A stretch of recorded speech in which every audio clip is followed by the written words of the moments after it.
Azaroaren 25 inguruan Eibarren antolaturiko egitarau ofizialaren barruan, atzo goizean indarkeria matxistaren aurkako matazak ehundu zituzten Untzagan, Altzoa Eibarko emakume alargunen elkartearen eskutik egindako ekintza kolektiboan. Eibarren ekimen honen bultzatzaileak Altzoa alargunen elkarteko kideak dira. Andretzea berdintasun zerbitzuarekin, emakumearen mahaiko gainerako kideekin eta voluntarioekin lankidetzan. Atzo Armeria Eskolako ikasleen laguntzarekin josi zituzten artilez ehundutako piezak Untzagako zuhaitzetan.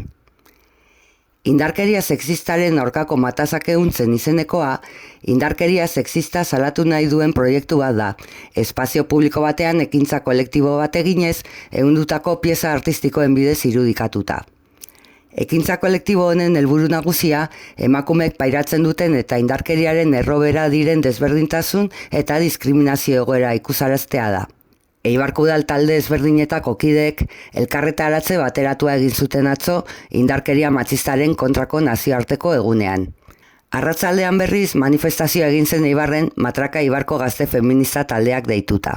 Euskal Herriko gazte feministek egindako deialdiarekin bat eginez, konplizitate zaren aurrean erresistentzia feminista, zuen hipokrizia indarkeria da lemapean egin zuten protesta eibartarrek. Antikapitalista! Gora, gora, gora! Borroka feminista! Urtero moduan jende ugari batu zen kaleetan Euskal Herriko mugimendu feministak deituta azaroaren 25 harira. Manifestazioa amaitu eta jarraian, atzoko egunaren inguruan gazte feministek egiten duten irakurketa azaldu zuten Untzagan bildutako herritarren aurrean. Protestaren amaieran, Amakin Eibar elkarteak hartu zuen hitza. Indarkeria instituzionala salatu eta ardurak hartzeko deia egin zuten elkartetik.